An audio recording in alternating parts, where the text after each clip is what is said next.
I got stumped and I went home. Yeah. I mean, it was... Honestly, I think getting stumped is better than losing 3-2. For sure, yeah. Like, I had no problem with that. You know, I got stumped, I went home, and I was like, okay, well, that's it for me, guys. But I feel like for you, it took a while, no?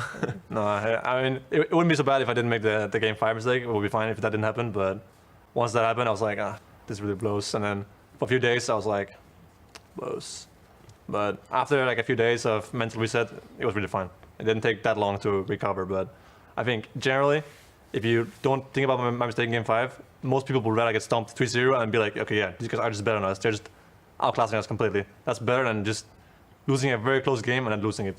I think that's what most people would say, at least. I mean, it was kind of shameful. Like, yeah, I mean, we got murdered. Yeah, I mean, sure, getting a record for losing the fastest game or whatever is painful, but if you didn't get record stomped, then most people would take the 3-0 in any favor over the 3-2. Welcome back to Rift Rivals 2019, where we are gearing up for our first 2v2 side selection match. I'm Clayton Captain Flowers Range, joined by Mr. Andrew Vedius Day, here to bring you this clash between former duo lane partners. Vedius, are you ready? Yeah, I'm excited. I'm looking forward to it. Now, explain to us how the 2v2 works, Captain Flowers. All right, we have not done one of these yet today. The reason for that is 2v2s are played when teams that are the same seed from their respective regions. In the case of this game, TSM versus Origen, both came in second place at the end of Spring Split. That means we have to have a 2v2 to decide who is going to get side selection here into this game. That's what we're about to do. Let's go ahead and jump right into the starting rosters here. Selecting the blue side, we've got TSM with Broken Blade in the top lane, Acadian in the jungle, Bjergsen at mid, Sven and Smoothie bottom lane and support with Coach Zix. Facing them on the red side, it is, of course, the European representatives. Origen with Alfara in the top lane, Cold in the jungle, Nukeduck in mid, Patrick bot lane, support Mithy, and their coach, Giotto.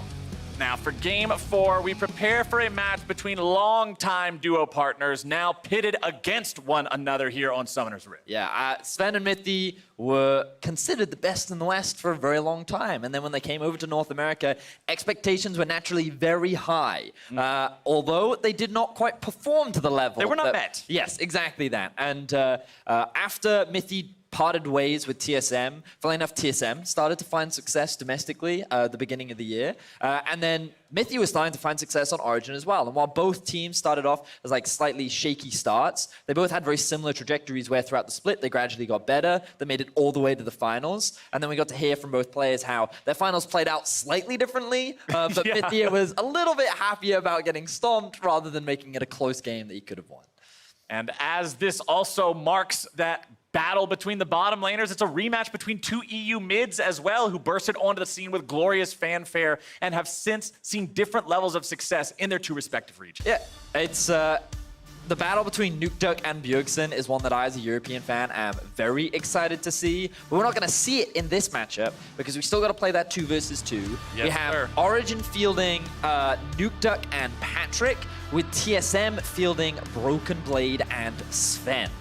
All right, let's see how they want to go about doing this one here. Top laner plus 80 carry for the side of TSM, going up against 80 carry and mid laner for the side of Origen. Yeah. So a little bit of a mismatch on the roles here, but it's still 80 carry plus a solo laner. So I want to see what kind of tricks they've got tucked away. They've obviously separated the bottom lane duos. We're also not seeing a solo laner and a jungler for any sort of that synergy. This is kind of wacky, Vegas. 80 carry plus solo laner is not even one of my normal solo queue go-tos. It's one of those, like, one has a very deep champion pool, the other one has high mechanical skill. Okay. That would be the argument, right? Okay. But the champion that I always have my eyes on when it comes to Nukeduck are things like Zed, largely because this guy loves the champion. He is very proficient at it. He found that monstrous win against G2 last split on the champion, and it's something that you always have to bear in mind whenever going into an environment where he gets to flex some of his mechanical muscles. I will be very surprised if TSM picks the cat.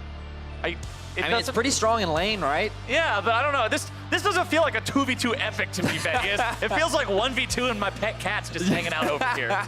It's not what I signed up for.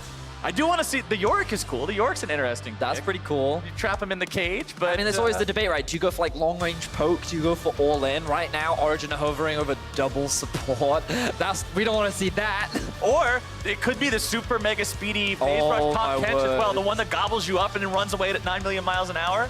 Well, We'll find out because they're doing it. All right. But I mean, think about it, right? So you have the Tahm Kench going super fast. If you land Yeah. the snowball, he jumps on you. And then Braum to help stack those passives as well. Right. Like, it's double on-hit passive duo effect. I can see that being super obnoxious. Braum's there to make sure that Tahm Kench can get on top of you. Yep. And once he's there, he can just drag you all the way back to your base. He's like a thrift store Skarner at level 3. You just gobble him up, spit him back into your turret. It's a great time. TSM going for the opposite side of the coin there. Like you already mentioned, that long-range poke aspect instead. Their goal, make sure that fish is filleted before he can ever close the gap. I mean, it should be hard. It should be difficult. Yes. They just got to avoid the snowballs. That's all that matters for the side of TSM. Long range advantage. They have a lot of harassment in this duo. So on paper, they should have the edge, but Braum pretty good at mitigating a lot of that poke damage as well. And again, I'm curious as to, we do see that phase rush that you were talking about. Speedy Tahm Kench, definitely one of the scariest Tahm Kenches. Well, loading into this game, I will go ahead and let you all know, as I've seen the keystones on the loading screen, it is not super speedy Tahm Kench. No. Instead, this is double Hail of Blades, Braum Oh, MPK. It's mega attack speed, beat 'em up melee champion. That is like apply the passive as fast as you can. Oh my word. Yeah. Not what I was expecting. I will go ahead and say that, but it will be hilarious to watch Tahm Kench lick somebody at the speed of sound. We'll see if that plays out. We are currently paused investigating some sort of an issue. I'll let you guys know once we end up figuring out what's going on with that one. Hopefully we can get into the game here very soon, but I don't think we're seeing anything too out of the ordinary on the side of TSM. Keystones look pretty normal from the Xerath. Comet by any chance? And the Varus, well, my screen's a little messed up. I can't see the... Varus is lethal tempo, actually. Oh, okay. So Varus not completely all going in for the on, lethality, on yeah. the long range. Instead, just wants to be able to get those auto attacks off. Because, I mean, All right. if you get into any sort of an extended fight, lethal tempo will help you a lot. For right? sure. So I feel if Origen ever successfully closed the gap, you're just it's dead. doomed. It's Yeah. just so doomed. All right, I can see that. Because you might be able to shoot your arrows really fast, but that's a lot of punches and But a lot of also, have licks you ever when you're played fighting. against top lane Tahm Kench? It's really awful. It's so horrible to play against. It's like not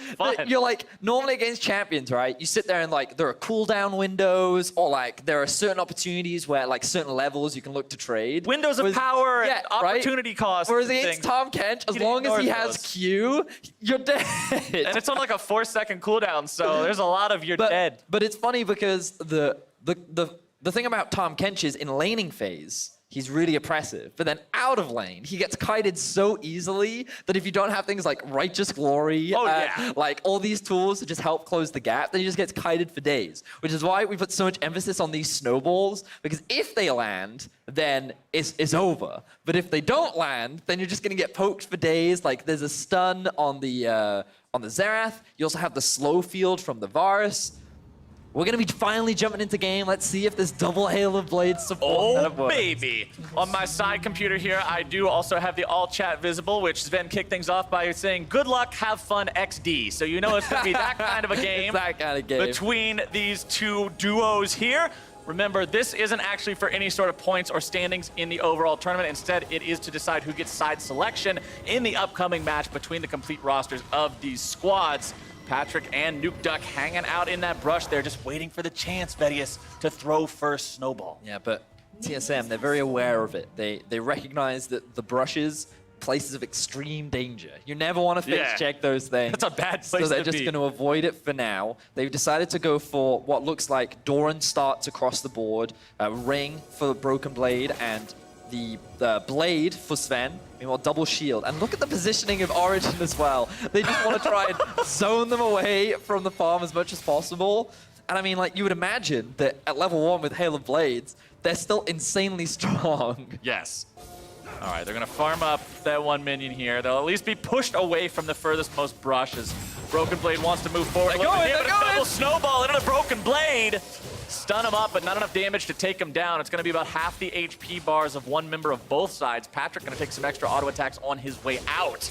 But that's what they're looking out for, those snowballs. Now, there's at least a brief window. Snowball has about a 50-second cooldown for Sven, and Broken Blade did not worry so much, but once that summoner spell is back up for Origen, you best believe they're going to be flexing in that bush again. But you can also see what happens if you don't have that level 2 and can't go for the all-in, where Sven was actually able to get a lot of harass on the retreat from the side of Origen, and they have to fully commit to these plays. But now they've got that level 2. Patrick, he has the consume, and Nuke Duck, I would imagine that he's going to skill the W next, so that even if he misses his snowball, he can jump on top of the Tahm Kench, and he can stay nice and close. So now it just becomes up to Tahm Kench. Please hit your snowball. I can throw mine into the wilderness and just jump to you.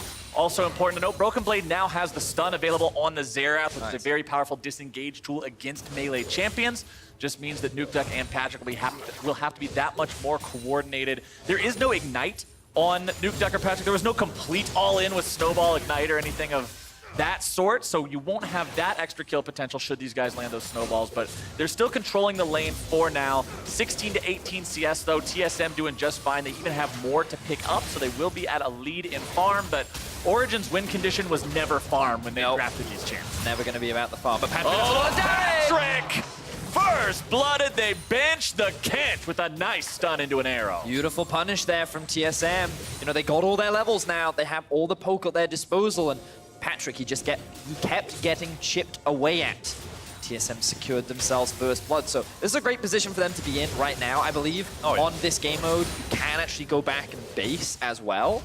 So I would assume that TSM are going to use this opportunity to reset, buy a couple items, and given that they've now pushed the wave all the way out again, Origen's wave should slowly start pushing towards TSM, depending on where the cannon minion spawns, because they kind of stagnate. Yeah, they're back and forth, and I also think that Nuke Duck was trying to hold the wave in front of the turret, but he accidentally stepped into the brush for a split second, and the minions went to the turret anyway, so a little bit unlucky on the positioning there against those caster minions, but with TSM having gone back to base, now you've got more Dorans in the inventory. When the game's going to be fast, why not load up on the most cost-effective thing you can find? Some boots on Sven as well to catch up to these guys and outmaneuver those snowballs. All right, so this is a good position for the wave to be in for Origen, largely because now Broken Blade and Sven are so far away from the tower, which means that this duo can just run them down, and they're going to look for it now.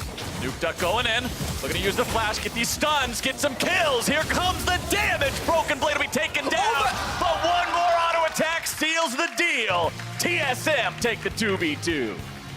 I like the hard commit from the duo of Origen. However, they'd already lost that one kill earlier, so Sven's focus was on shutting down the Braum. Good decision-making there coming out from the duo, and TSM will be able to come out on top, and they get choice of side coming into this matchup.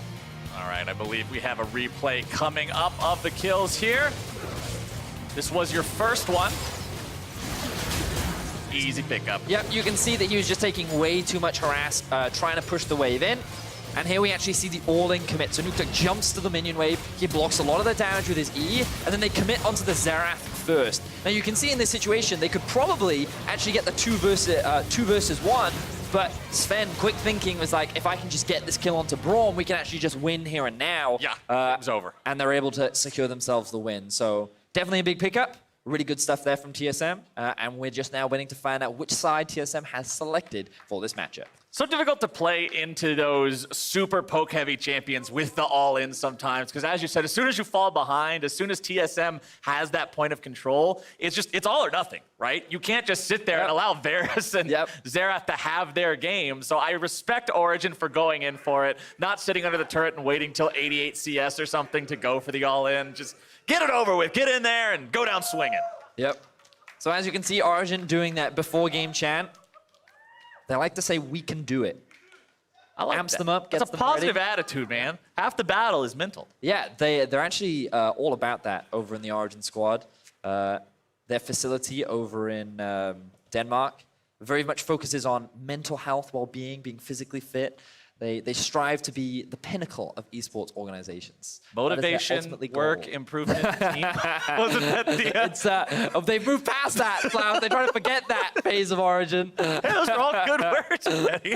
But they're going to be going up against TSM today. And TSM, in my opinion, have definitely had a bit more of a disappointing split. I mean, the argument could be made for Origin as well, considering how they finished last split. But I feel like for both teams coming into summer, expectations from fans were actually very high. Yeah. Largely because for TSM, they actually ended a very close final. The way in which they were playing, in my opinion, was very much the MSI meta, where they were utilizing flex picks between both Bjergsen and Broken Blade. They were very aggressive and fast-paced in how they played the early game. And I felt like that this type of meta would suit them a lot, but coming into summer, it does feel like that they've struggled a lot. And like their very first game against Team Liquid, they even drafted like a heavy scaling comp with Azir and Ezreal, and they just got rolled over.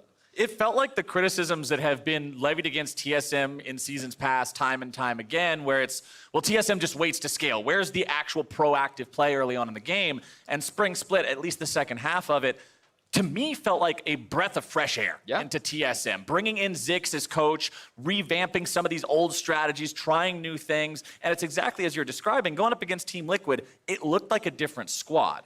And in summer, while they're not doing badly, they have a winning record. They do, yeah. The thing is, when you have those 3 letters in front of your name, there are expectations set for you as an organization, as the winningest organization in North American history. And just having a winning record isn't enough for TSM and their players and their fans. And you know they got to be wanting to get back to the top. Yeah, and I watched their most recent game against the Golden Guardians. That was quite a game. Definitely an interesting one to watch. And I'm hoping that coming into this tournament, they've shaped things up. I know there's been a lot of debate, largely from fans between Acadian and Grig. Coming into this game, they've decided to use Acadian, and I'm looking forward to seeing how he stacks up to the likes of Cold, because in Europe, he's considered a very methodical jungler, while when he gets his handles on Rek'Sai, he's very much about trying to make a lot of early game plays. A lot of the time, he spends tracking and playing around lanes that have pressure, and he's very much about trying to control the enemy jungler and make sure that their early game impact is as limited as possible. So very much an Xmithy style, one could argue. However, recently Xmithy's been a little bit more on the aggressive side. But I'm excited to see that matchup, see how things play out. And I also think it's interesting to talk about the difference between how these two teams finished in spring compared to one another, even though they were both second. Because we heard the players discuss it a little bit before we started the 2v2. The North American finals were very close. It was a best of 5 that went to the full 5 games. The last game could have gone either way. There were a couple critical errors from TSM that pushed it in the way of Team Liquid. Neck and neck. Yep. Whereas in the European final, G2, they 3-0 Origen, not once, but twice because of the format change. So it was very clear which one of these two teams was superior. And so that debate and that question always comes up online. Well, which is better? Is it better to have your top team only be slightly better than your second best team, or to have your top team just cut everybody down? Yep, and one of the fun discussions I always love reading was, is Origen actually that good? If they got that cleanly dismantled by G2, can they really be that strong? And then the world came to learn how strong G2 actually was. Yeah. And Origen is still trying to prove themselves. This split so far has not been the best. They're off to a slow start, but this trip to LA is definitely looking to reinvigorate some of the players, and I know that Origen and Kyoto and Mythy specifically have come to this event to destroy TSM and Sven. Revenge. Sven is who they want to take down. So I'm expecting a lot of prep coming into this game, and I can't wait to see what both these teams bring. For those of y'all who might have missed the stat on the bottom of the screen at the beginning of this game, Sven and Mythy had played 350 professional games of League of Legends together, and only recently had been broken up to join new partners in their respective bottom lanes. We'll see how they face off now. TSM on the blue side after winning the 2v2. Irelia, Lux, Draven, Sivir, Sona, Karma, all banned away. The Yuumi did make it past the Dan phase this time, but Origen knows TSM likes to play some of those Sona comps. They don't want them playing that this time around, but that Yuumi is locked in. Origen gonna leave that one up. I'm curious as to what they have prepared for it. Things like the Rakan is still available. Strong engaged support. But Origen immediately gonna lock in the Sejuani Yasuo now. This is a very prevalent duo, 2v2 mid especially. One of the things that we've been seeing a lot around the world is the Gragas Yasuo combo. But one of the advantages of putting Sejuani and Yasuo together is Yasuo can help proc the passive from Sejuani, which means it's very easy to then proc her E as well. So it's a very potent duo. There's a small knockup as well on Sejuani. So they naturally synergize together, and it immediately gives you a very potent 2v2 mid jungle. Right. Anything that's just a slight displacement allows Yasuo to trigger the last breath, make sure he can get onto those back lines, and man, did TSM pick a bottom lane that will be hard to kill later on in the game. Ezreal kites hard enough already, but with Yuumi attached to him, you have got to fully commit to bring this dude down. One more pick for TSM before the second half of the bans come through, and it's Trundle. Oh, and Origen with the immediate answer of the Pike as well. I was not expecting this from Origen. Usually when we think of Pikes in Europe, we think of Hylissang, we think of every G2 player. I was going to say, you have a whole team of them. But it's not usually something that Origen go for. However, Origen do often talk about how deep their champion pools are and how they have a lot of respect for their own ability to play pretty much anything within their wheelhouse. So we're going to be seeing, I expect, Timothy on the Nuke Duck, but perhaps Origen have adapted a couple of G2 tendencies and they'll be flexing some stuff around. Well, remember, this is patch 9.12, so the recent nerfs to Pyke's wave clear on his abilities have not gone through yet. So the champion is still just as viable in solo lanes as it ever was on this patch. We'll see how Origen want to play that one as we go into the second half of the bans. It's Azir banned away by Origen, keeping the Emperor of Shurima away from the King of North American mid lane as TSM ban out the Gragas. Interesting that they would ban the Gragas away here. Given that they see the Sejuani, I'm curious as to whether they wonder if the Gragas could maybe be a mid lane pick or a support pick, and they were worried about comparing that up with the Yasuo as well, so they just kind of want to limit that as an option. Remember the Origen could also flex the Yasuo down towards the bot lane themselves. This could be a Pyke Yasuo bot lane. And while that would be very aggressive, it would also be very European. So this draft is coming across to me as very European already, in that there are 4 champions locked in, and I know where one of them's going. The other Do 3 you are just though? like, all right, okay, well, I guess if we might want to see jungle Nico and top lane Sejuani with a Trinity Force, sure, that might be what we get. I'm gonna mark doubt on that one, but TSM still have 2 more picks to make of their own. Those solo laners are yet to be locked in unless they want to play Trundle top. Akali will be the first pick up there. So TSM right now, they have a pretty long range comp, very safe bot lane.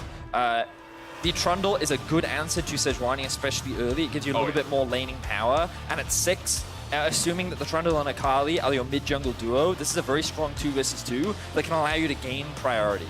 TSM is doing a bit of a hover right now. Come on, come on, come on.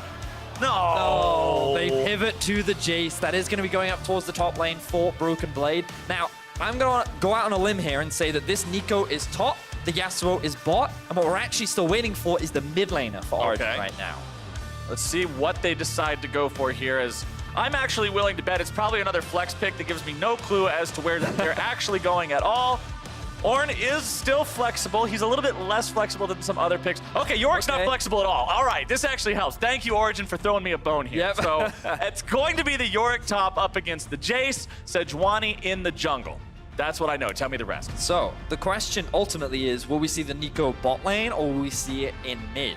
The thing about Sejuani Yasuo is, as we already talked about, it does give you a strong 2 versus 2. However, early on, I will give a slight advantage over to the Trundle and the Akali, but it will definitely make for some exciting matchups. However, in terms of the actual laning phase in bot lane, I feel like Yasuo can have a pretty healthy laning phase up against the Ezreal, but it looks like based on the summoner spell choices that this is what they will stick with. They're going to keep with the Nico in terms of farm, but it's also very safe. In a 1 versus 2, because the amount of wave clear that it has, it gives a lot more freedom for Mithy to roam around the map and work with Cold to try and find picks, especially around the mid. And that's what I like to see with a pick like Pyke. I don't want to see you sitting in your lane just trying to get a 2v2 advantage. Get out all over the map. As soon as you've got a point in each ability, it's time to start roaming up and down the river. We'll see if Origen can pull that off. Should be an exciting game here. These top laners, too, with the Jace and the Yorick, 2 split pushers, looking to take control over their half of the map. And I'm just really excited for this matchup as well, because I feel like many fans aren't really sure where to rate both Origen and TSM right now. Given that Origen has been struggling over the last few weeks and TSM has had their up and down performances, a convincing win for either of these teams could definitely be big for them as they move on to the rest of the split. Or a bloodbath could be just as fun to watch one way or the other as we're gearing up to jump into our next game of the day. TSM versus Origen. Number 2 versus number 2 hitting Summoner's Rift here now. As you can hear the crowd start to chant for their favorite teams. TSM chants ringing loud and clear. Origen chants following them up too, of course. As the first thing I want to point out here, Hail of Blades on Cold Sejuani. Oh. This is a tech adaptation to deal with Trundle specifically, so he does not get extra resistances from your Aftershock proc and send you into the negatives. That's smart. I like it a lot. This is the first time I'm personally seeing it, but it definitely makes a lot of sense. As you rightly said, by not proccing the Aftershock, which is one of the big things that Trundle is used to as an answer to the Sejuani, now not having that available, I'd still give the slight advantage in terms of the matchup to the Trundle, yes. but also just being able to proc your E even faster will also help a lot in that 2 versus 2. So I still think we're going to see a lot of early skirmishes around these Rift Scuttlers. We'll see where they look to prioritize, but have a look at what's going on the mini-map right now. Notice how Nuke Duck, Cold, and even Mithy are sitting in their own half of the jungle, knowing that the top side has been warded. And so they don't want to give information away right now, but they will be forced to walk over this ward. So TSM will have full insight on what's going on.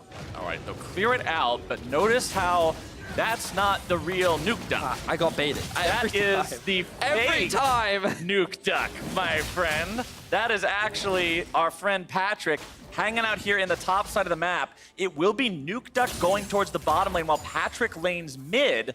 So my will see prediction the in Yasuo bottom draft side. was right. It Yes. was the Yasuo Pike in the bot lane, just not the players that we expected to be picking them. And in terms of matchups, I think this is better for the Nico. Having a range advantage over the Akali gives you a lot of pressure. And I do think as well that Yasuo can lane fairly safely up against the Ezreal for the most part. So I think that this swap from Origen makes a lot of sense, and I personally quite like it. Yep, I'm digging it pretty much myself as well as Cold makes his way into the bottom side here. He's gone one camp. He went red buff all the way across the map. And now Smoothie has nowhere to go to get to his AD carry. They're going to splat the cat, and that's first blood over to Origen. Beautifully played by Origen, and what aggressive pathing from Cold. He does his red buff and immediately paths towards bot lane to go for a level 2 gank on Sejuani. Hail of Blades, Sej, demonstrating the power, but they also got an easy target because their focus was Smoothie. Notice how he split off from Sven. He wants to build that passive suite and give Sven the shield, so Nuke Duck flashes in to get the knock-up onto Sven and says, listen, you have 2 choices here. You either sit here and eat the knock-up and maybe keep your support alive, or you flash away and you keep yourself alive at the cost of your support.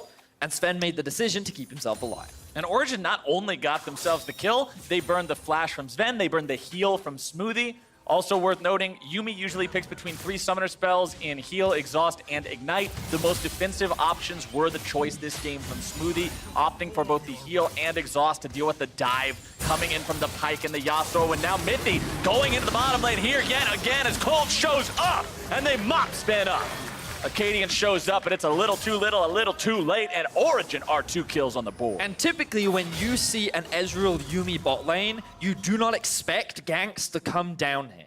It is usually a lane that is so difficult to actually set up plays onto that you just kind of leave it to farm. You leave it as is. Maybe you can kind of threaten some dives to force them off the tower because of their lack of wave clear, but you really don't look to play through that lane. But Origen are going against that, and they are just hard camping this duel. Look, you can even see Acadian is on the bottom side of the map, but he can't get in position quickly enough to be able to help. And Cold, along with flashing into the duo, paired up with the Yasuo and the Pike, easy setup, allows them to find another kill, and Origen's bot lane off to a great start. League of Legends is a game of seconds. Because Cold is there a second and a half early, that means Acadian can't do anything but watch as bottom lane falls to pieces, and Mithy is now in the top lane. Here's what we wanted to see. The Pike making moves across the map. Alfari is able to land the slow onto Broken Blade. Mithy not gonna grab that hook, but Broken Blade now caught up in the cage, has to flash away. So they force even more summoner spells in the early game. Origen are just being so proactive on the map right now. Cold forcing ganks bot, Mithy making plays up top, and while Acadian will walk away as the Scuttle Crab victor, Nukeduck in a 1 versus 2 is holding the line. Windwall, a very useful tool for being able to farm up underneath the turret here. Fires off the Tornado to grab a little bit of extra CS. Plates will go the way of TSM, so they're at least getting something out of the fact that their opponent's support was roaming during this time. But considering they still got the flash from Broken Blade on the top, it'll come out in favor of Origen if they can capitalize on that in the next 5 minutes. Notice that both Cold and Nukeduck haven't even had an opportunity to go back to base yet. They're still sitting on a lot of this passive gold that they've been picking up from all these kills, and now Cold will have the opportunity to spend it. So this allows Sven and Smoothie to play a little bit more aggressively. They have better vision lines set up towards bot, and they have a lot more wards controlling the topside river. So for now, TSM feel like they have a little bit more control over the entirety of the map. But you still have to bear in mind, where is Mithy? Where is Cold? What lane will they look to play towards next? And I think that given the summoner spells are still down towards bot, I would quite like to see Cold make another trip to this duo down bot lane. Based on what you told me before this game, Vedius, about how Origen want to take down TSM, get some revenge for Mithy, they're playing to that right now with both those kills having themselves occur in this bottom side of the map here. No kills going over to the Yasuo himself, so Nukeduck not getting them is suboptimal, but considering they've still got them, that's something to work with as Mithy goes for the flash play onto Sven, who is going to be taken very low. Couple more auto attacks will do it, and that is a 3rd one for Origen. Beautifully done by Origen. They don't even need their jungler, as now Bjergsen goes on to Patrick. Trundle on the wings. Acadian shows up, but a level 5 Trundle doesn't have a lot to offer after Patrick has already disengaged. Bjergsen did a good job getting the ultimate out of Patrick, but had to use his own to do it. And now that TSM has shown where they are, Origen goes after the Infernal Drain. Now, it's very dangerous for TSM to go for any kind of fight here when Alfari has a teleport advantage. This means that not only do Sven and TSM have a man down, but there's the risk of turning into a 5 versus 3 as well. So given the state of the map, there's no real risk of getting ganked here. Nukeduck and Mithy know that their jungler is nearby. Sven feels that they have okay vision control around the bot side of the map, and they can play in this setup. But Mithy lands such a clean hook between all those minions to set up onto Sven that they're able to just find that kill. And only now are the summoner spells back up for the TSM duo. But Nukeduck has hit level 6. He has already completed his Berserker's Greaves, and what could have been a challenging lane is now heavily in the favor of Origen. Origen definitely taking over this early game here. 3 kills to 0. Infernal Drake under the belt, also having about a 700-ish gold lead at 7 minutes into the game. Feels pretty solid for these guys. TSM yet to get themselves a kill anywhere, but have only died in the bottom lane. Top side even on farm, but the thing is about being even on farm in a Jace lane, Jace isn't supposed to go even. Yeah, and as the game progresses, this matchup is only going to get harder for the Jace as well. Early laning phase, we saw Broken Blade was actually building up a pretty solid advantage, but that roam from Mithy up towards top lane to force the flash was so valuable because it now forces Broken Blade to play on the defense as another play happens bot. Bottom side popping off once again. Sven going to be taken low. Acadian going into the back line. Nukeduck gets himself away. A nice knock-up to disengage that one, and TSM will not get their kill. Now, the advantage for TSM is that the jungler is on the top side of the map, so while they will lose their blue buff, they can look to play for a couple of plates, and there's no real assistance. They just have to be careful of this ward that sits behind them, and the teleport that is available on both Patrick and Alfari. Origen are deciding, though, since TSM is hard committing to the bottom side of the map, why not go for the top? Broken Blade keeping himself alive ever so barely. Alfari is able to make that kill go through, and now it might just be a second. Patrick shows up to the party a little bit late, but he's in time to grab the kill, and that is 5-0 for Origen. Origen are taking everything right now and are even holding the line in the bot lane.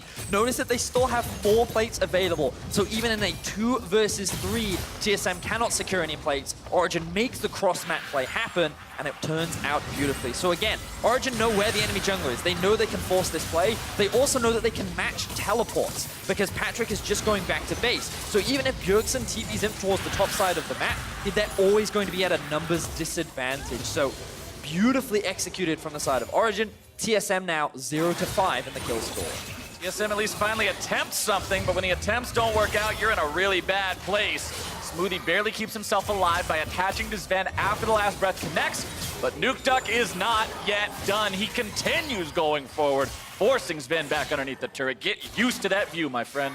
This 2 versus 2 is extremely difficult for Sven and Smoothie right now. If Mithy had not missed that X, that duo could be at risk of dying, but no ultimates are available right now. The risk of a dive is real, though, as you'll notice. Patrick and Cold making their way down. It could be the 4-man team play in the bottom lane from Origen. Instead, they are going to back themselves away, settle with taking the Scuttle Crab in the bottom part of the river. Acadian goes for the Rift Herald as soon as it spawns in the top lane. Plays weren't working out on the bottom half of the map, wants to invest up here topside instead. Cold wanders through mid. Doesn't really even care that his opponents now know where he is. Instead, it's going to be Origen making sure they get up to the top side of the map as fast as possible towards that Rift Herald pit, making sure that Acadian is not there. He had disengaged from his attempt earlier, and Origen will clear out that control ward. Mithy's up here in the top half of the map now as well, and it's Origen going after Shelly. So TSM saw that the potential dive was happening bot, so it was smart of Acadian and Bjergsen to walk up towards the Rift Herald and look to try and trade this objective. The problem is that the moment Mithy disappeared, they now recognize, okay, the ability of Origen to collapse on us in this Rift Herald is so quick that we have to disengage. So TSM are just running out of options and are just getting forced off of every single objective. And it's just because of how quickly Origen is moving on the map. They're utilizing pressure in bot to translate that into mid, and now they're going to secure their first tower of the game up topside. Shelly dropped. When the turret has less than 2 plates of health, means it will be taken down instantly. First turret gold plus all the associated plates goes over to Origen, who are now 3,500 gold ahead. 11 minutes into this game. Shelly's still pushing down the top lane. How far he's going to get another charge off with that one onto the tier 2. Nukeduck continues to defend the bottom side, despite the fact that Origen has been all over the map. Mithy rotating all over the place. Look at Nukeduck's farm compared to Sven. He's not behind at all. Nope, no, he is not. Nukeduck, he did admittedly get a lot of help during the laning phase. Yes, sir. But right now, he's sitting very comfortably in the 1 versus 1. Looks like he's working towards that static shiv. And typically what I would say here is I'd love to see TSM setting up around the Drake while all those plays are happening topside, but I don't even know if they can look to fight for this Drake right now. And I think it would be extremely dangerous, given that Patrick is going to make this rotation down. Broken Blade does have teleport, though, so does Alfari. This is going to turn into a bloody one real quick here, Betty, as TSM, Infernal Drake down to about 2/3, 1/3, 1/4. Acadian's able to secure that one. TSM back themselves away. How did that not turn into a bloody one? Looks like Origen made the choice of rather than going for the fight, they just wanted to commit to plates towards the other, to the bot lane. Just get more gold onto Nukeduck, go for a steal onto the Drake. They felt like it was pretty safe because it's Sejuani. Mithy just barely misses another hook there. So TSM will pick up their objective. There was the potential risk there, but they felt pretty confident given that Broken Blade was at topside. But given the gold disparity, that could have ended in disaster. But they will walk away with the objective. And now they're still kind of working towards those item spikes. And I feel like for TSM, what they need to do is just buy a little bit more time. I feel like they can't force anything until the Akali completes the Gunblade.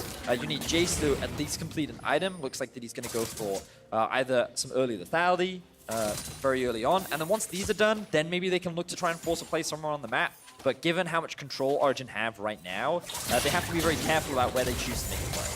Patrick going in towards Bjergsen there, recognizing that he hit the Tangle Barbs means he wanted to commit with everything. Bjergsen gets free of the root long enough, or quickly enough, I should say, to escape the follow-up Pop Blossom. So Alfari can't make a kill happen there with his rotation, but he'll get back up to topside in time to intercept this wave from Broken Blade.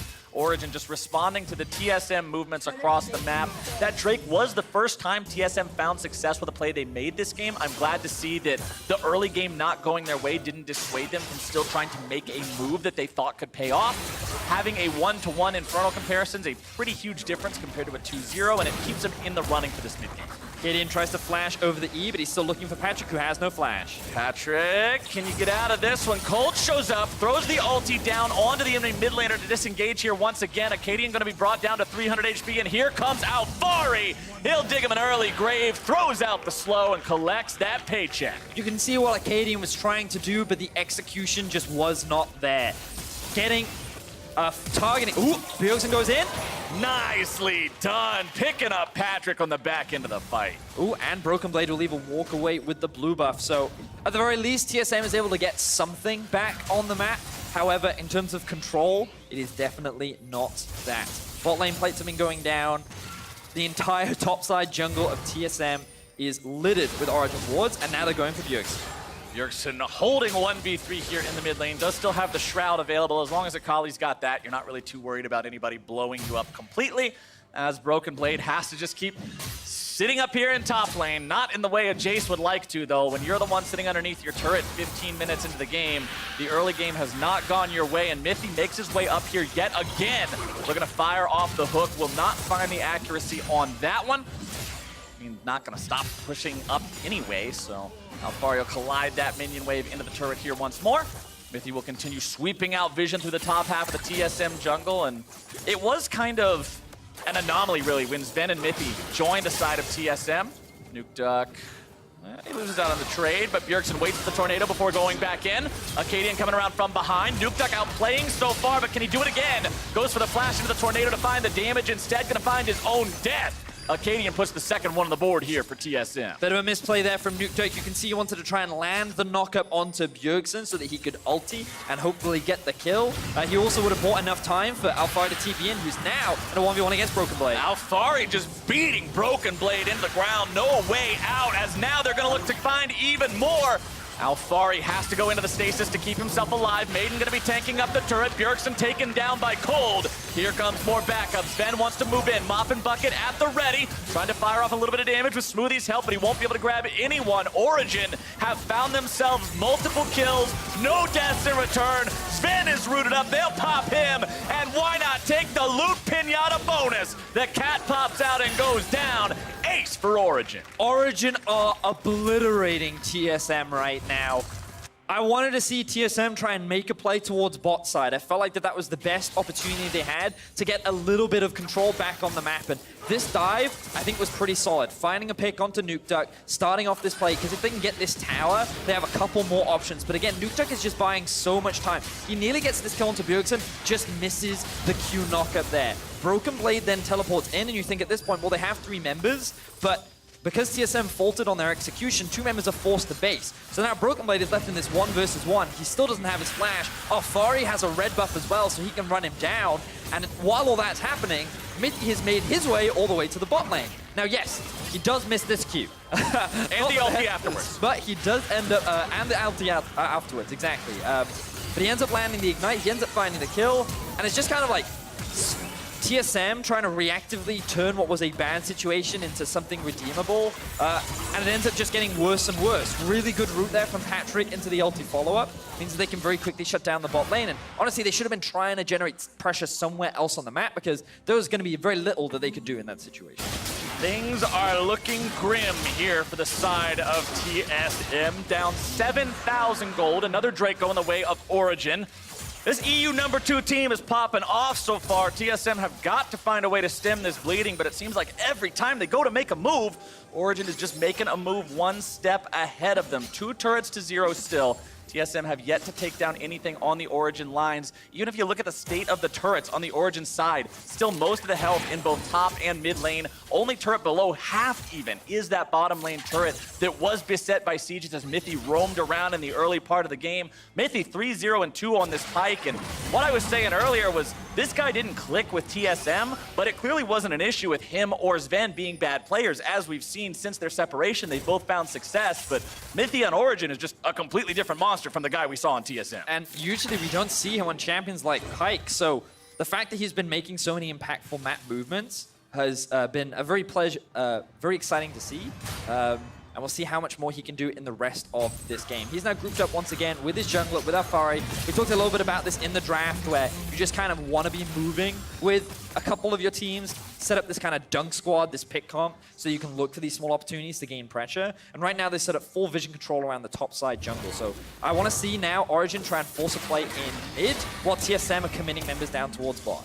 TSM trying to take down this remaining tier 1, and Patrick's just waiting on the wings. In case they dive Nuke Duck, he would be ready with the Pop Blossom. Not gonna happen just yet. Origen, meanwhile, saying, all right, TSM's committing towards the bottom side. Once again, we will recognize where they are investing resources, invest elsewhere, and get the drop on them by taking the objective first. That is 4 turrets to 0 for the side of Origen, and 8 3,000 gold lead. Look at how that gold is spread out. A 3,000 advantage for Alphari over Broken Blade. Wow. When you look at a matchup between split pushers like Yorick and Jace, 3K gold is a death sentence. Yes, Yorick naturally outscales the Jace, but in the early laning phase, that was supposed to be the difficult part. And again, you have to give all the credit to Mithy. His roam top, forcing the flash out from Broken Blade.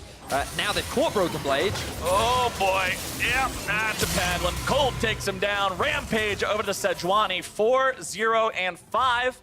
Hail of Blades is doing good work this game, Vedius. It certainly is. Love this adaptation that we've seen working out very nicely, and we haven't been able to see the same kind of jungle aggression coming out from Acadian. TSM are struggling in terms of what answers they have against this Origen pressure right now.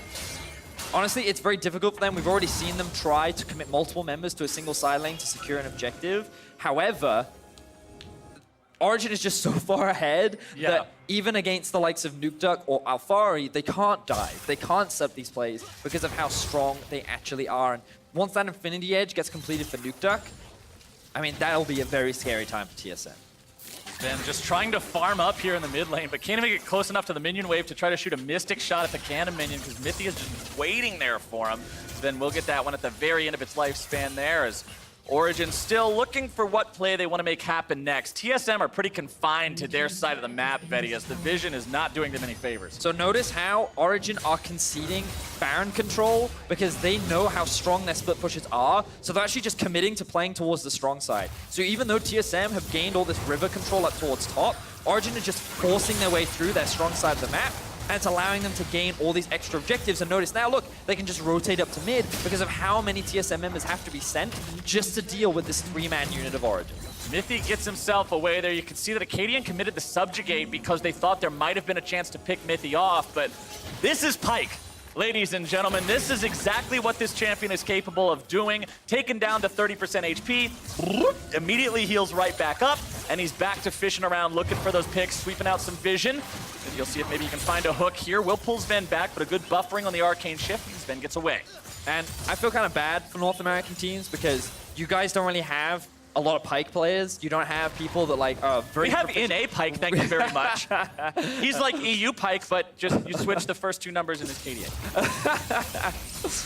And unfortunately, when you go up against the likes of many of what we have over in Europe, like Pykes don't sit in lane, right? They spend a lot of time constantly roaming, and that extra invisible pressure that it adds means you're kind of forced to always play on the defensive. And like we saw it from Broken Blade in the early laning phase, we've seen a lot from Bjergsen in early laning too. Like it limits your options, and especially if you've already fallen behind early and you can't gain vision control in River, like it's just so much harder to deal with. So Mithy so far having a great game, 3-0 and 3. Massive props to Cold as well. We already talked a lot about how strong this Hail of Blades Sejuani is, and now we just want to see how Origen's set up for the Baron. I think they should prioritize on finding picks because I think that the Baron is the one way in which TSM can come back into this game, and they're just so strong right now that it's a lot easier for them to just control these parts of the map and constantly force TSM into Fog of War, with which, honestly, is the perfect environment for Origen to succeed. Well, the one advantage that TSM have in a situation like this is TSM brought 3 teleports to the table compared to the 2 on the side of Origen. So that might be one thing that TSM can leverage here to try to get the sort of jump on someone like Alphari. But honestly, Vedius, this Yorick is so beefy at this point in time, I don't even know if I want to 2v1 him because he's just going to bring the shovel down on somebody. You're going to have to bring even more bodies to the party as Nukeduck and Cold decide they don't need anything more than the 2 of them to take down this Baron, and honestly, I can't argue with it. Nope. Cold is extremely strong. TSM will have an awareness of what is going on, and now they're going to try and force a play mid. TP coming in. TSM looking to stop this, but Baron's already going to be taken, and with that one in Origen's pocket, TSM has to disengage, call off any sort of a play they were looking for. And we were already told the last spam. Oh, no. We were talking about it before where Origen, I feel like they just didn't need to force the Baron. They should try and utilize picks. And again, the way in which Origen utilized the Fog of War, they created so much darkness and mystery. The TSM didn't really want to move anywhere and couldn't get onto the map at all. And that just allowed the opportunity for Cold and Nukeduck to duo away the Baron. And TSM had no answers for it. So now they're on their last legs. They're looking for this base defense. 11,000 is the goal deficit. Let's see if they can find a miracle play back in. 11,000, you're pretty much at the point where you're depending on Origen to make a mistake at this point. You need your opponents to overcommit. You need them to overextend themselves. Go for some sort of a hero play, because that sort of a gold deficit, it doesn't matter how good of an initiation you get unless you're SKT versus EDG 2 Worlds ago. Being down 10,000 gold is normally not a winnable situation, but Nuke Duck will continue pushing up here in the bottom side, already with that 100% crit chance, working on the next item, getting even tankier. Bjergsen going in onto Mithy here, trying to find something. The angle isn't quite right on the Yuumi ultimate to get the lockdown on him, but Patrick is going to be taken very low himself. Has to flash away. Now Cole going to be on the front line there, able to find the lockdown onto Acadian. Broken Blade approaching in from the side. Patrick going to be taken down to 100 HP. Origen trying to turn this fight around. They're doing a lot of work here. It's TSM who cannot find any kills just yet. Alfari down to 1/3. Cold fires off the ulti to disengage. Not going to find anybody there with a direct hit on that one, but the slow field will keep TSM at bay. All the meanwhile, this was a 4v5. Nuke Duck still pushing up in the bottom side. I liked what TSM tried to do there. They had the numbers advantage in mid, and it was easy for them to almost find a big pick onto Mithy, but the mobility from the Pike was enough to get out of that situation. And then it almost actually baited Patrick into a very awkward situation, and he walked away with like 5 HP. But that was almost a big pick for TSM that would have bought them a little bit more time, wasted the Baron time a little bit more, and as long as they can keep their inhibitors alive, then TSM is in a much more comfortable position. But I feel like Origen should be looking to play a little bit more on 3 lanes. Because in that situation, they ended up all grouping up, and so they couldn't utilize the pressure that was being applied mid in order to take one of the 2 side towers in top of them. Well, that second Cloud Drake for Origen seems really good for them this game, being able to have that extra speed to run down TSM to find those catches, as well as rotate in between the lanes, as that turret is going to fall in the bottom side here, meaning inhibitor exposed for the first time in this game. 26 minutes in, that's how long it took Origen to crack the base. Still 40 seconds left on Baron if they want to try to buff up one of these waves and make another powerful push. Alfari in that top lane, putting in some work onto the tier 3 up there. That one's going to fall now as well, as Mithy in the bottom lane could be cut out here yet again. Yuumi ulti, not going to find the lockdown. Mithy flashing away after 2 connect. Cold trying to keep himself alive. Looking to turn this one right back around, and they've done it! Cold keeps himself alive. Bjergsen's not able to find the Shuriken, and Origen still not losing anyone in this fight. Meanwhile, Alfari knocking on the door to the Nexus turrets, knocking them down. One already out of the picture, as Origen will continue their siege. Cold just barely walking away with his life thanks to the Triumph, and TSM fail once again to find a pick. Their base is now falling apart as all 5 members of Origen continue to push in. That was such a Chad play from Cold. He was at 100 HP, said, nope, we're fighting. Just turn around, hit him with the flail, and made sure he got the kill before he fell down. He knew that he was going to go down swinging, and sometimes you get rewarded with never even having to see the black and white screen. 4-0-6 on this Sejuani. 10 out of 13 KP, highest in the game. This guy's popping off. And Origen, once again, not choosing to take any risks. Very much the Origen style. They know that if things go as planned, then they should end up winning this game. So just go back to base, spend your gold, complete a couple more items, because why not? You're already so strong. Let's just add a GA to the level 16 Yorick why not? to make his split pushing even more unstoppable. And now TSM is in this extremely dire situation where, as we already mentioned, they're kind of relying on Origen to make a mistake. Maybe they get too greedy. Maybe they try and dive on Nexus towers. Maybe they mess up on their setup around the Baron. That's what you need. That's what you need, because Origen just have so much control over the entire map right now. Origen having the Warmogs on their Sejuani now means next time Cold drops down to 100 HP, he won't even have to bother galloping back to the base. Instead, he'll just heal right up. Makes that much more threatening on the front lines. Over 3,000 health on this guy. Pretty much impossible to burst down. Doesn't even need the Aftershock to be extra tanky. Acadian does at least have the Zeke's Convergence up on his Trundle, but when you compare the gold value between these two, it's about 3,500 gold difference between the 2 junglers. And on a role that doesn't have the highest income in the game to begin with, that is absolutely substantial.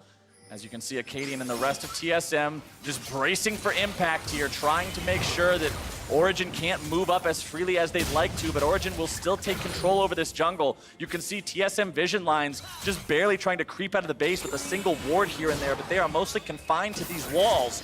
Nuke Duck winning out in the 1v1 against Bjergsen, who now has to retreat as Origen once again press the attack. Just a couple of hits and Bjergsen lost half his HP. He now doesn't have his ulti available. Origen now pushing in mid, top, and bot. They have the rest set on the Nexus. Nuke Duck going into the back line, looking to find that initiation. Mythy goes unstoppable. TSM goes down.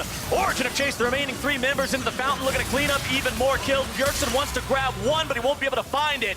Nuke Duck takes him out. The Maiden eats the laser, and that is all she wrote. Origen keeps the EU win streak alive. Mythy gets his revenge up against Sven. A very important win for Origen, and a very convincing one as well. The early game plays from Cold was so impressive. Level 2 Sejuani, Hail of Blades. From red, across the map. Yep. That was absolutely crazy. And then like he came back, he kept the pressure up, he wanted to make sure that this duo had a healthy laning phase, and then, because he hadn't had an opportunity to base yet, Mythy goes back to base first, and then roams top. He's like, hey man, I understand that you're in a bit of a losing matchup, but let me help you. Yeah, exactly. Yeah. It was just really great teamwork coming out from Origen, and this was kind of what they were praised for last split. So I think they're going to be very happy with this performance. All right, let's press the rewind here for a moment. You remember back at the start of this game when you said people are having a hard time judging the power level of these teams and saying, all right, if you have a substantial win here over your opponent, that says something as to, hey, we're definitely the better number 2 from Spring. Well, 3-17 speaks pretty loudly, I'd say. Origen had nothing less than an absolute stomping of TSM. And they did it in a very EU style as well, with the creative draft, something that we are pretty well known for so far, given the MSI and like the Pike pick. Perhaps the Pike won't be as prevalent on the next patch. We'll have to see how EU teams adapt. Maybe they'll find something new, but TSM definitely going to be frustrated with that performance. It's tough to say whether they necessarily did anything really wrong. It felt like the Origen just kind of had their number multiple times in the early game, and just every time TSM tried to do something, Origen shut them down. That's what stood out to me the most, is that both teams were trying to make moves. It's not like TSM just sat there and did nothing the entire game. We saw TSM go for plays. We saw them trying to commit people for a turret bottom side. We saw them try to make a play happen in a couple different spots, but Origen just always seemed to be able to effectively nullify that and then either counteract it or even more frequently, just make a better play somewhere else. Yes, and I think there were a couple moments where it also hurt TSM with like the Acadian flash in mid lane that didn't quite pan out, and they tried to set up that dive bot where the execution was a little bit poor, but that just kind of only already made the bleeding worse when TSM were already covered in cuts. Well, it was a very convincing win for Origen, and to give us a little more about it, let's hand it off to Avli for an interview with the Origen support. Thanks, guys. Mythy, congratulations on the win. Now, this is your first game back returning to North America since you left us, and you spent it beating your old team and your longtime lane partner, Sven. Was this the return that you were hoping for? Honestly, yeah. Like the way it went, everything just. I'm just really happy with the way things went. Yeah. Yeah, and the last time that you were on TSM, we saw that there was like a lot of internal struggles and kind of like drama trying to figure out how to kind of revive the team. So tell me about what it's like being on Origen and kind of compare that for me. Yeah, I mean, I just felt like the 5 guys, we didn't just mesh well enough, and we got a lot of support, and we really tried a lot of things. So I learned a lot about what worked for me, at least, because I really had a lot of self-reflection to do there and see what it was that makes a good team and so on and so forth. And yeah, it just feels like in Origen things click faster, and it's just easier to talk about problems, and everyone's more open. And it's not like it wasn't like that in TSM. It's just, I don't know, sometimes it just clicks, and right now it's clicking for me much better here. So I'm just happy to be in Origen. And we got to see you give Sven a hug on the other side when you were doing the handshake. Have you had a chance to catch up with him since you've come? A little bit. Honestly, like the whole hugging thing is pretty weird, because when you lose, you don't really, like, you just want to shake hands and just, like look at the game, and just like your head is somewhere else. So it feels really awkward for me to hug. Not that it's weird for me to hug Sven, or Bjerg for that matter. It's just I know how it is when you lose and you have to hug because we're on camera. So yeah, I didn't really know exactly what to do, but yeah, I mean, I did catch up with him a little bit, and I'm hoping to keep catching up with him whenever we find the time. I think it's fine. You're all friends, just showing that support. But speaking of maybe a new friendship, our next game is Cloud9 versus Fnatic. North America needs a win right now. They need a little help. So what advice would you give to Cloud9 to knock Fnatic over? I mean, I think it's good that C9 is trying to stick to their guns. It didn't really work against G2, but I don't know what works against them, to be honest. So, you know, I feel like it's a good idea, like a good approach from them, and you know, they just keep doing the same thing. Stick to your own guns, do what you do best, and you know, see if that is good enough. Yeah, we're going to see if that works. But Mithy, thank you and congratulations again. And for more on the game, let's hear from the State Farm Analyst Desk. Thank you, Avali. As Origen completes the sweep for the EU teams across the first 3 games of the day, we welcome Deficio. It says Ender. Not so much Ender, although feel free to follow Ender on Twitter, the newest addition to the LAC team. I'm sure he could use the boost. He can't even defend himself. to the social stats. But Deficio has joined us here on the desk, and he instructed me to direct all credit, all drafting credit was to go to Deficio for this Origen draft this time around. Well drafted, my friend. Yeah. And from here in the you. Analyst Desk studio. That was an impressively done draft. The players, we have this thing, you know, I can just think it and they instantly get it. The main question I had then was, were you also drafting for the show match? Well, the draft there didn't look as good. No, it did not. We had one strategy for the show match, I can just say that, and we kind of did it with Origen here as well, was take the Sejuani early, but then NA took it. And then they we didn't have anything, but NA didn't take it today. But it didn't happen They didn't take it today. If we take a look at the drafting, though, here for Origen, once again, we have a Yasuo drafted that ends up kind of essentially being able to go wherever it wants. Yes. Origen flexes it down to the bot lane alongside that Pyke, and attention towards the bot lane seems to be the name of the tournament right now, the way the teams are playing. 100%. I think there's a lot of CC setups you can play with in bot lane. There's a lot of different all-in compositions, like the Yasuo in this case with the Pyke, that can be super, super annoying to deal with. In this case here, obviously, early ganking a Yuumi, trying to punish her for not having her flash, and the moment you get the first kill, you have to keep going. You're playing Pyke Yasuo. You're never going to stop. Yeah, exactly. And they were able to execute it really, really well. Not only did Mithy get to beat Sven, he gets to do it playing a flashy champion, playing the Pyke. Yeah. And I think it's exciting to see Origen, I think, break away from some of more of the expected norms for them. Like, this was more of a G2 style of play with flexes moving everywhere, and you know, your bot laner is playing mid, your mid laner is playing bot. And I think that this is one of the biggest strengths that Europe has been bringing to Rift Rivals and having, you know, in general, is that we're talking through that draft, and even you, as the general manager of Origen, weren't exactly positive who was going to be piloting what, right? It's like, how is the other coach supposed to know when you don't even know? And then you also have this situation for TSM. They're on blue side, which makes a lot of sense. It is considered the stronger side right now. They go into the second phase. They have to pick their solo laners. They want to grab things that technically they could actually swap between. Jace could go mid, Akali could go top lane.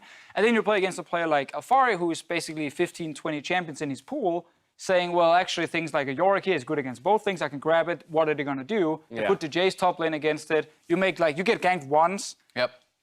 Yorick gets to 5 or 6, and then, you know, destroys them. And you still see that rigidity in champion select for North American teams really coming back to bite them, while the added flexibility for the EU teams, especially when you take into account a lot of these bot lane players, Perks, Patrick, willing to play non-traditional, you know, ADCs, or, you know, just move away from marksman entirely. Again, how much more that opens. Yes, the Jace could have gone mid, but you were never concerned that the Jace was going to go bot lane, but it was something you had to consider for the side of Origen the entire time. So adding that kind of third element into champion select is what is seeming to be so difficult for NA teams to pick through. Yeah, I mean, they're getting so many, you know, counter picks and kind of really strong lane matchups, and then playing very well to them, right? You know, as you say, using the Yorick, which works well both against the Akali as well as the Jace. You bring this super aggressive all-in bot lane, which Yuumi can really struggle against, because Yuumi, you know, so much of the damage in the early game is through auto attacks. If Yuumi attaches, she's incredibly vulnerable. If she is attached, you just don't have enough output with an Ezreal and a Yuumi to ever compete with the Pyke and the Yasuo. So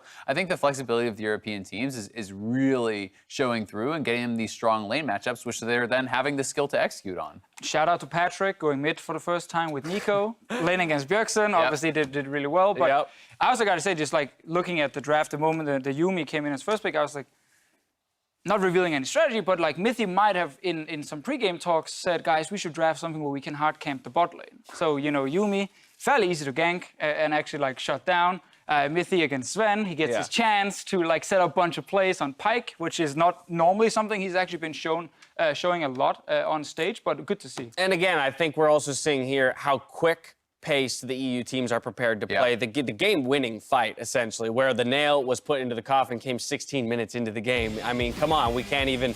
The Baron hasn't spawned yet, and the EU teams are coming away with wins. So we're actually saving Nuke Dog here. We're not showing his Q flash that missed just before when he died, but we are seeing how far at this point on Yorick who can just do whatever he wants. Yeah, exactly. You know, at a certain point, once the Jace is behind, there's no escaping from Yorick. He's not able to 1v1 him at all. Gets absolutely destroyed. All of Origen collapsing to this bottom lane to just wipe TSM off the map.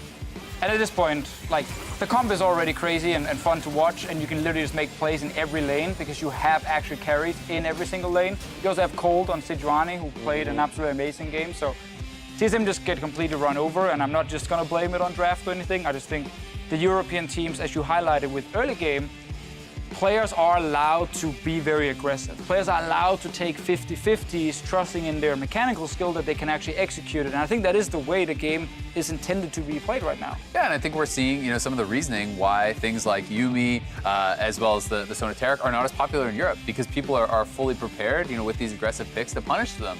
You know, in Europe on 9-12, it's something like 4 picks, 4 bans for Yuumi. In NA, it's something like 16 bans and 4 picks, right? Like, it is being considered such a big threat. Right. Easily handled here. Sonateric banned almost all the time in NA. Easily handled by G2 with the types of lanes that you just don't see in North America. And I think that these North American teams are going to have to adjust and adjust very quickly. Otherwise, the LEC is running away with it. Right. I mean, so is the takeaway here, the prevailing takeaway, that Europe at the moment has identified the correct way to play League of Legends? For North America, it's going to be about speeding up their ability to play and even pulling in a couple new picks within the next 2 days? Probably. I mean, it's very hard now to disagree with that statement. Yeah. Right. It's like, oh, no, I think Europe is playing it They're all playing wrong. incorrectly. What a weird meta, you know? Yeah. Like, no, I mean, I think with NA, like, even you can win, obviously, with these kind of stuff. I mean, Mithy just said, stick to your guns, Yeah, right? exactly. But I think is that then stating that the barrier of execution or the amount of outplay that you have to come to the table with, or overperformance you have to come to the table with, is amplified because you can't play the picks that Europe is playing? It might be actually that case. I think at least don't shoot yourself in the foot. Like with C9's first game draft, where it's like Sonateric and Kindred. I was like, hang on, you don't even have a jungler now in the early game who can actually try and help you when you have this instant losing bot lane that Sonateric always is. And then you also have, you counterpick yourself with Gnar when there's already a Yasuo, so you just had like losing lanes everywhere. At least don't go to that point. Try and even out the early game by having picks that can actually contest teams that will fight you in the early game, and then see if you can get past the first 15 minutes without being too far down. Well, pressure is mounting for the North American teams as they suffer their 3rd loss in a row. We are stepping away, but on the other side, Cloud9 challenges Fnatic in Game 5, so don't go anywhere.